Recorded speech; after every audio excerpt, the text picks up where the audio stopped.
Good morning, friends. This is Dr. Ghanasham Chavan. I welcome you in the session of Human Anatomy and Physiology 2. Today is the second lecture on endocrine system. In this discussion, we will come across with the pituitary gland, which is the largest gland and main gland of our endocrine system. This is also called as master gland of endocrine. And here you can see this is the location of pituitary gland, and the pituitary gland is connected with the hypothalamus at the superior position. Actually, this hypothalamus is the connective link between the whole CNS brain and the pituitary gland, means endocrine system. At the upper position to the infundibulum it is attached, and it is P-shaped gland. If you see its shape, it is P-shaped. It is very small in shape. It is having size near about 1 to 1.5 centimeter long, and it is composed of some cells. It is having several parts, which is called as infundibulum. Infundibulum is the part which is attached with the hypothalamus. It is a neck-like portion. This pituitary gland is divided into two parts. One is called adenohypophysis. It is also called as anterior pituitary, and second is called as neurohypophysis, which is also called as posterior pituitary. The adenohypophysis means anterior pituitary.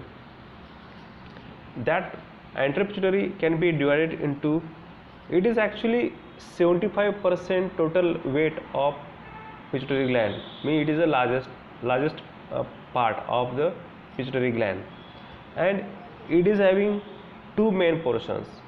One is pars distalis, which is a larger portion, and another is pars tuberalis, which produces the sheath-like projection along with the infundibulum, which is a smaller portion. Whereas the posterior pituitary, it is also called as neurohypophysis, which contains the nerve cells. They are having the high supply of nerves. Whereas in anterior pituitary, it is made up of epithelial tissue. This neurohypophysis is also composed of two parts, which one is called as pars nervosa. It is bulbar portion. It is a large portion of the posterior pituitary, and second is infundibulum. Also, there was third portion which is called as pars intermedia. It has been atrophied, means its shape has been decreased during the fetal development, and due to which it is no more available right now. It has been separate lobe in adults. Now, anterior pituitary. This anterior pituitary is having several hormones. They are also having some inhibitory hormones. They are having two types of hormones. One is releasing hormone and another is inhibiting hormones. This anterior pituitary also supplied with the blood, various blood supply. Now, from the superior side, with the help of hypophyseal portal system, the superior hypophyseal artery is providing blood to the pituitary gland, which are coming from the hypothalamus, means they are carrying the hormones from the hypothalamus, and which go towards the anterior hypophyseal veins, and from here they will go toward the vein. Whereas in case of the posterior pituitary, they are getting blood supply from the posterior hypophyseal artery from here, and they are leaving the blood into the posterior hypophyseal veins. In this patient, there is a good supply of blood to both the areas of pituitary gland. Now, in this pituitary gland, the optic chiasma are the clusters of specialized neuron. They are called as neurosecretory cells, and this Pituitary gland is also supplied with the plexus. It is called primary plexus of hypophyseal portal system. So here there is a primary plexus, and here is also another plexus, capillary plexus of infundibular process. This plexus is nothing but the blood supply. It is continuous blood supply toward this pituitary gland.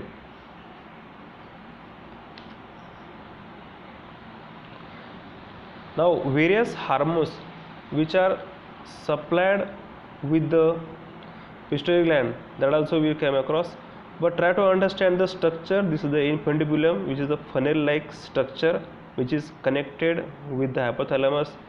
This is the anterior pituitary, which is the anterior part of the pituitary gland, and this is the posterior pituitary, which is also called as neuroapophysis, and it is elongated. It is just behind the sphenoid bone. This is the sphenoid bone. It is having the structure or location just behind the sphenoid bone. Here, just at anterior to the ear, that is the position, and just behind the sphenoid bone. This is the structure. This figure also you should draw if the exam would be at offline mode. Now here you can see it is a list of various hormones which can be secreted by this anterior pituitary. Yes, from here, from the hypothalamus, the supply of the hormones is there, which comes toward the pituitary gland, and they are containing epithelial cells, whereas the posterior containing the nerve cells. So this anterior pituitary is able to secrete the various hormones, for example FSH, TSH, ACTH, prolactin, MSH, endorphin, and growth hormone. And they are having the targets like testes and ovaries for FSH and LH, thyroid for TSH, and adrenal cortex, means adrenal gland, optic adrenal gland, adrenal cortex is there for ACTH, prolactin for mammary glands in females, and melanocytes on the skin, which is producing the melanin, which gives natural dark color to the skin. After that, endorphin, which are the pain receptors in the brain, and growth hormones, which gives to the liver and bones.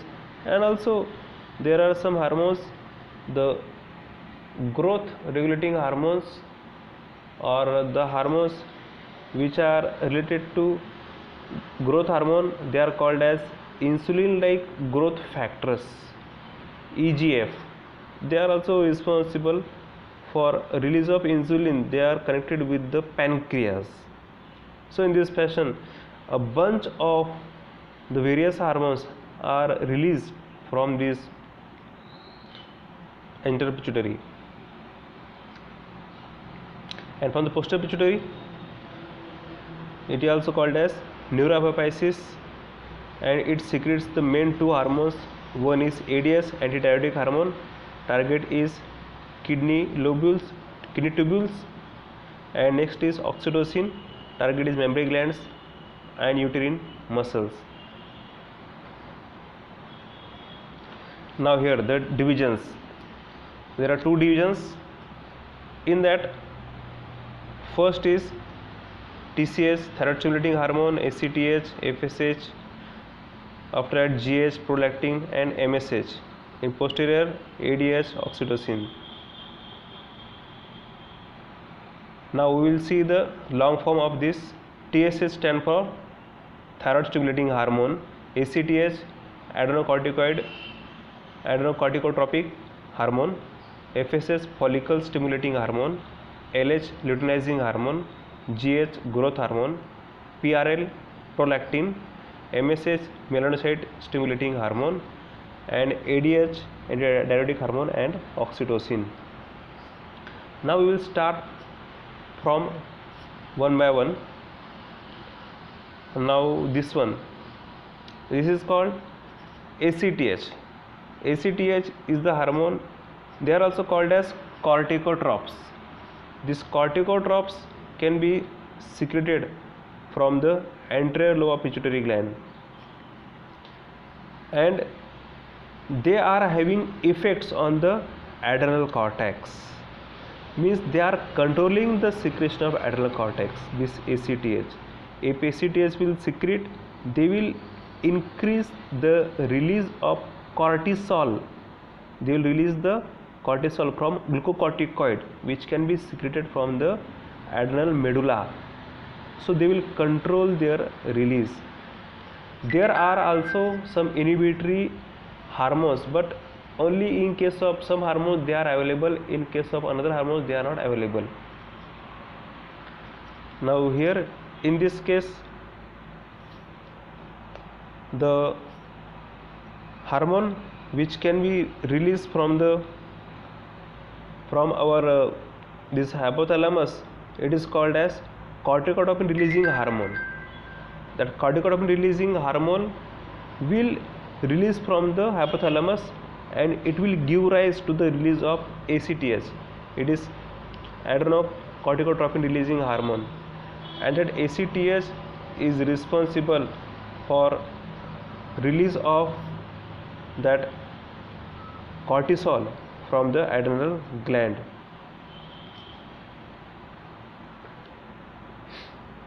Now it is also responsible for various functions in our body. For example, it is also responsible for controlling the sugar level into our body, controlling the various activities in our body, etc.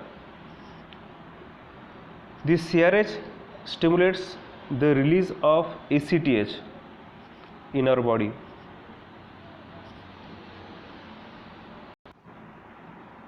There are 5 hormones which can be secreted from the anterior pituitary, in that somatotropes, which is also called as growth hormone. Second is thyrotropes, it is also called as thyroid stimulating hormone, and gonadotropes, they are also called as gonadotropin releasing hormone, and lactotropes, they are also called as prolactin, and corticotropes, they are also called as adrenocorticotropic hormone, which is called as ACTH, which you have discussed recently. Now we will go for the next hormone. It is called as somatotropes. It is also called as somatotropin, and it is another name for growth hormone, and it can be affected due to the growth hormone releasing hormone from the hypothalamus. Growth hormone releasing hormone from the hypothalamus. There are 2 hormones which can be released from the hypothalamus. One is growth hormone releasing hormone, and another is growth hormone inhibitory hormone, GHIH. So hormone can be controlled by the hypothalamus, either its release or its stoppage. It can be controlled. And also there is one hormone, it is called insulin like growth hormone factors. Insulin like growth factors, these hormones are stimulated the metabolism and regulation of various processes. Now in this figure also we are discussing about this growth hormone. Now what happens in our body, that we will discuss here. So what is the action of growth hormone, how it regulates our blood sugar, that we will discuss here. So when the signal goes to our brain due to the low blood sugar, it is called hypoglycemia. When hypoglycemia condition is there, means blood sugar is going to be declined. In that condition, the message go toward the hypothalamus. After that, the GHRH stimulates secretion of HGH by somatotropes. Means growth hormone releasing hormone secretion occurs of HGH, that human growth hormone, by somatotropes. Means from the hypothalamus the GHRH will release, and after that the HGH and IGH speed up breakdown of liver glycogen. After that what happens, they will give action on the pituitary gland. From pituitary gland they will release the growth hormone and IGF. That IGF, what it will do, that IGF is insulin like growth factor, that IGF will start to do the breakdown of glycogen from liver, and it will convert that glycogen into the glucose, and due to which the blood level of sugar can be increased, and sugar level, if it increase, it will come to the normal, which is 90 to 100 90 mg per 100 ml. If blood glucose continue to increase, it will produce the hyperglycemia, and due to which it inhibit the release of GHRH, growth hormone releasing hormone, can be stopped, it will inhibit, and after that the high blood sugar stimulate the release of GHIH, means growth hormone inhibitory hormone. Try to understand these concepts. If it is decreased, it will release the growth hormone, to release the insulin like growth factor, due to which what happens, it stimulates the liver to convert glycogen into the glucose. Blood sugar rises up to normal 90 to 100 mg per dl. After that it continue to increase the blood sugar level, and after that at one stage it will produce the hyperglycemia, means increased level of sugar, and after that there is release of GHIH, means growth hormone inhibitory hormone from hypothalamus, and due to that GHIH inhibit the secretion of HGH, means human growth hormone can be inhibited, its secretion can be prevented, stopped by the somatropes, and a low level of HGH and IGH decreases the rate of glycogen breakdown, and due to the low level of human growth hormone and insulin like growth factor, it decreases the breakdown of the glycogen, and it maintains the level of glucose which enter into the blood, which control the level of blood glucose, and ultimate effect will be there, the blood glucose level falls to the normal, which is 90 to 100 mg per dl, and the blood sugar continue to decrease, hypoglycemia inhibit the release of GHIH. So in this fashion, by negative feedback mechanism, it can be controlled.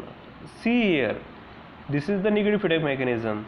If blood sugar will rises, ultimately it inhibits the secretion of human growth hormone, negative feedback mechanism.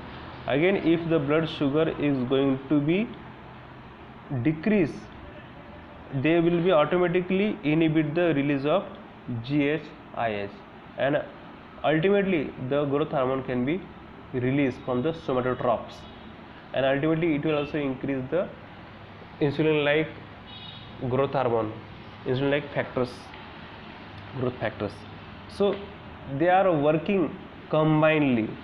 So in this fashion we have discussed this effect of growth hormone, how it controls our body, how it controls our endocrine system.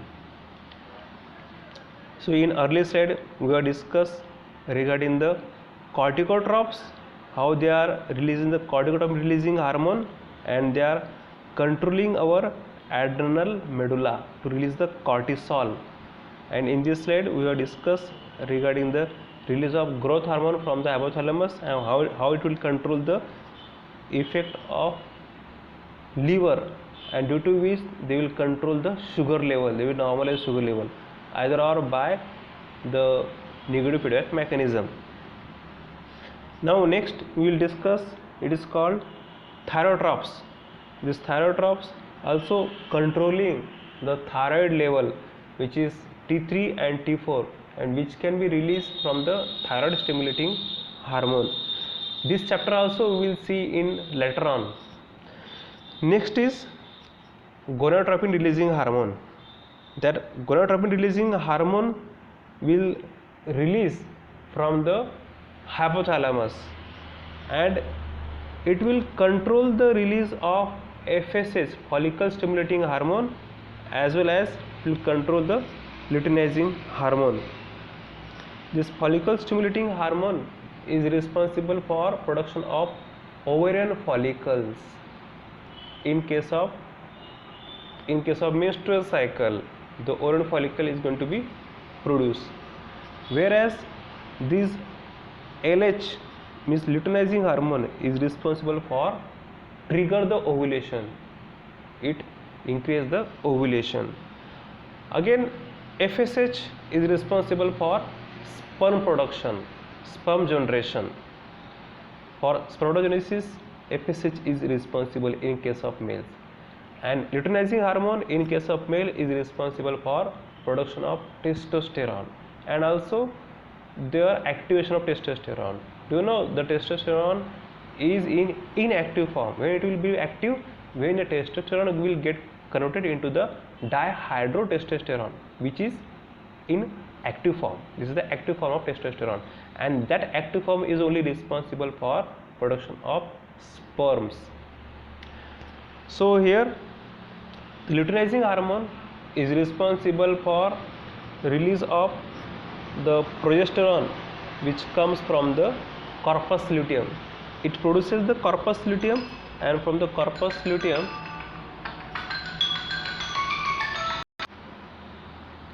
the luteinizing hormone is responsible for release of secondary oocyte, and the follicle stimulating hormone is responsible for production of follicles over the secondary oocytes.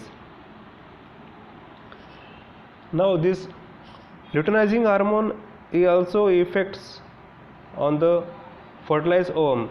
It helps to prepare the mammary glands for milk secretions, because this estrogen and progesterone also having effects on the mammary glands as well as the milk secretions.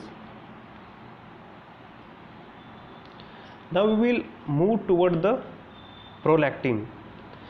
Prolactin can be produced from the pituitary gland, but it can be controlled from the prolactin releasing hormone, which can be released from the hypothalamus.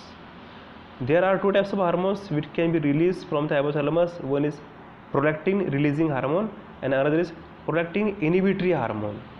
So here both the hormones are available, prolactin inhibitory and prolactin releasing also.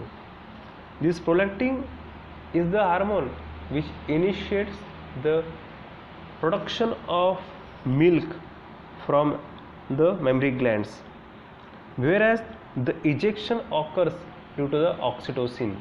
Ejection of mammary glands, milk secretion can occur from the oxytocin. Here, due to the prolactin increased level, there can be tenderness may occur before menstruation, because at that time the prolactin level is going to be high. But after the menstruation, the inhibitory hormone, prolactin inhibitory hormone will release, and due to which the prolactin level can be decreased. This prolactin hormone is responsible for the various functions.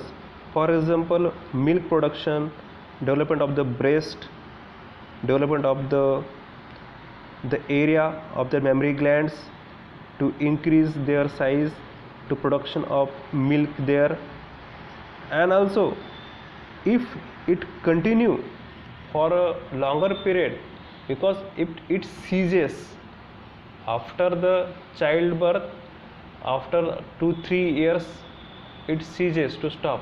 But if the level of prolactin level is going to be continue in the females, it will produce the condition like galactorrhea.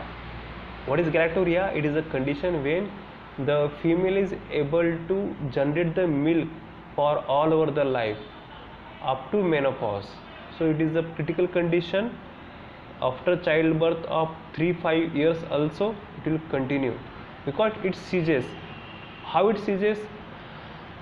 Suppose after the childbirth, during pregnancy also the prolactin level is going to be high, and after the labor due to the oxytocin and progesterone, along with the progesterone and oxytocin, it do the ejection of milk from the mammary glands, and after that it will secrete that milk from the mammary glands. And when the baby sucks the nipple of mammary gland, after that the prolactin releasing inhibitory hormone is going to be stopped and releasing hormone is going to be start, and due to that there is the prolactin level is going to be increased into the females. Up to 2-3 years it will continue, and after 3 years the prolactin inhibitory hormone is come in picture.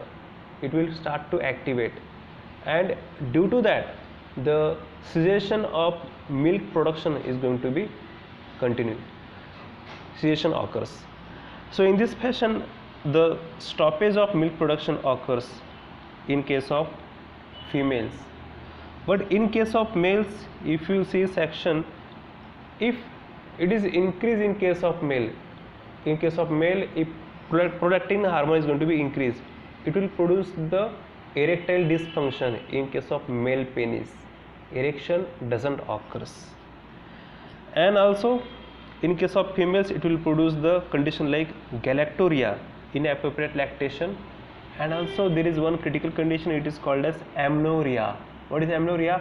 There is loss of menstruation occurs in case of females.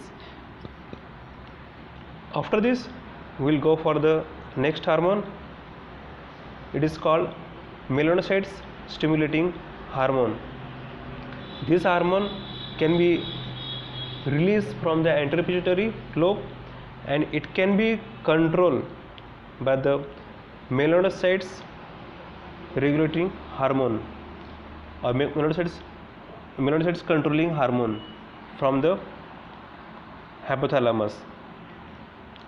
So this is the hormone which gives the skin color or skin pigmentations, which is controlled by this melanocyte stimulating hormone. And suppose if it continues, if it activates, it continues for the longer period, it will produce more darkened skin. The corticotropin releasing hormone can stimulate the MSH release. They are having the interrelation between the corticotropin releasing hormone and the MSH. And as we know, the dopamine can inhibit the release of corticotropin releasing hormone. So here also the MSH can be inhibited by the dopamine. Dopamine is having capability to decrease the secretion of melanocyte stimulating hormone. The effect of melanocytes on our brain is found to be active. It will produce more activeness into the human brain. So these are the effects, and here you can see this is the list of various hormones which can be secreted from the hypothalamus. It is called thyroid releasing hormone, which produces TSH in pituitary, CRH corticotropin releasing hormone from hypothalamus. Mind it well, these all the hormones are released from the hypothalamus, and they will act as a catalyst to induce the hormone from pituitary. These are the hormones from pituitary gland. So this corticotropin releasing hormone will initiate the hormone to release ACTH, adrenocorticotropin hormone, from the pituitary. This GnRH, gonadotropin releasing hormone, from the hypothalamus will release FSH and LH from the pituitary, whereas this prolactin releasing hormone from the hypothalamus will give rise to the prolactin in case of pituitary. Now this GHRH, growth hormone releasing hormone, will release the growth hormone, which is also called as somatotropin. Somatotropin is another word for growth hormone, along with the insulin like growth factors. Along with this it will secrete, and there are two inhibitory, one is prolactin inhibitory factor and another is growth hormone inhibitory hormone. So there are two inhibitory hormones are available here. After this we will go for the posterior pituitary. The two hormones released from posterior pituitary is there. Actually this posterior pituitary are containing more than 10,000 hypothalamic neurosecretory cells are there. The cell bodies of neurosecretory cells are in the paraventricular and supraoptic nuclei of the hypothalamus. Their axons form a hypothalamo-hypophyseal tract. So their axons form a hypothalamo-hypophyseal tract, and this tract begins in the hypothalamus and ends near the blood capillaries in the posterior pituitary. These neuroapophyses are releasing two hormones that we already discussed.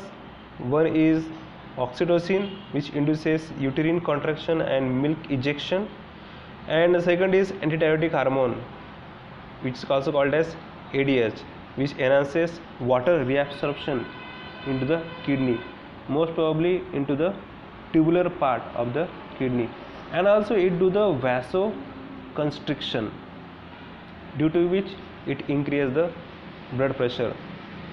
The axon terminal of the posterior pituitary are associated with the specialized neuroglia cells. They are called as pituicytes, P-T-U-I-C-Y-T-S, pituicytes. These cells have supporting role similar to that of the astrocytes. Now, if you see regarding the blood supply, the blood is supplied to the posterior pituitary by the inferior hypophyseal arteries, which is the branch from the internal carotid arteries. In the posterior pituitary, the inferior hypophyseal arteries drain into the capillary plexus of infundibular processes and capillary network that receives secreted oxytocin and antidiuretic hormone. Hormone pass into the posterior hypophyseal vein for distribution to target cells and in other tissues. Now here you can see this is the actions of oxytocin. Oxytocin is having two actions on the female. One is the production of ejection of mammary glands, means release of the milk from the mammary glands of females from the nipples, and also to do the contraction of uterus during labor, during the delivery. It will contract the uterus so that baby should come out normally. So during delivery, the stretching of cervix of the uterus stimulate the release of oxytocin, which in turn enhance the contraction of smooth muscles in the walls of uterus. And this is also one of the examples of positive feedback mechanism, because already due to the estrogen from the ovaries, it induces oxytocin receptor to the uterus. So already due to that the stress comes on the uterus and this uterus start to contract, and due to the positive feedback mechanism it will give rise to release the oxytocin. And what is the oxytocin is doing? Oxytocin again stimulate the uterus to contract.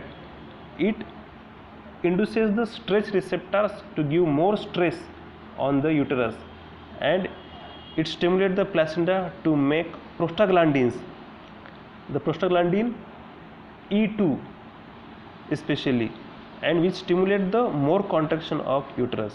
That's why the doctors are giving oxytocin injection externally to induce the contraction, to induce this effect of prostaglandin in females. And it stimulates the milk ejection from mammary glands in response to the mechanical stimulus provided by the suckling of infants. If infant will suck the nipple of the female, due to that the oxytocin will immediately eject the milk from the mammary glands, and the function of oxytocin in males and in non-pregnant females is not clear yet. The experiment on animals have suggested that it has action within the brain and the foster parental caretaking behaviors. Whatever the caretaking we are doing, it can be occurs due to this oxytocin, especially of the offspring, to the kids. Whatever the behavior we are having, the affectionate, we are having the caring behavior for our kids, it is only due to this oxytocin. Especially it occurs in case of females. It may be also responsible for the part of feeling of well-being, and also for the sexual intercourse feeling. So what are the pleasure occurs after sexual intercourse, that is also due to this oxytocin. Now next is the antidiuretic hormone. So it is a hormone which can be decrease the urine production, and it will increase the blood pressure. This ADH causes the kidney to return the more water to the blood, thus decrease the urine volume. In the absence of ADH, the urine output increases more than double, triple, quadruple, and due to which it can increase the urine volume up to 20 liters in a day. In normal it is 1 to 2 liters, and it is very worse condition. That's why if this ADH, if it release, what it will do, either it will increase the absorption of water into the blood, and it will also do the vasoconstriction, and due to which the ultimate effect will be, it will decrease the, it will increase the blood volume, and it will decrease the urine volume, and it reflects into the blood pressure. It will also increase the blood pressure. And here you can see how it will affect, especially from the tubules. From the tubules it will work, because here it will release at the last part of the DCT from the principal cell, the release of this ADH occurs, and it is responsible for controlling the blood volume.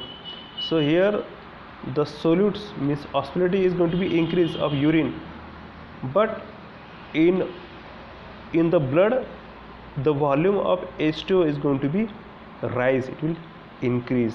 In this fashion it will increase.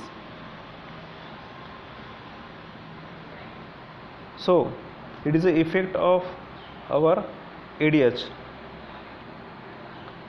The high blood osmotic pressure due to the dehydration or decline into the blood volume causes the hemorrhage, diarrhea, and excessive sweating. It stimulates osmoreceptors. So here the osmoreceptors are there, they will stimulate the osmoreceptors, and the elevated blood osmotic pressure activate the osmoreceptors directly, and they also receive excitation input from the other brain areas when the blood volume is decreases. The osmoreceptors activate the hypothalamic neurosecretory cells that synthesize and release ADH. So due to that osmoreceptors, if blood volume is going to be decreased, so it gives signals to the brain, and due to that the ADH is going to be released. So when the neurosecretory cells receives excitatory input from the osmoreceptors, they generate nerve impulses, and that causes exocytosis of ADH containing vesicles. So ADH is into the vesicles, the sac-like structures of vesicles.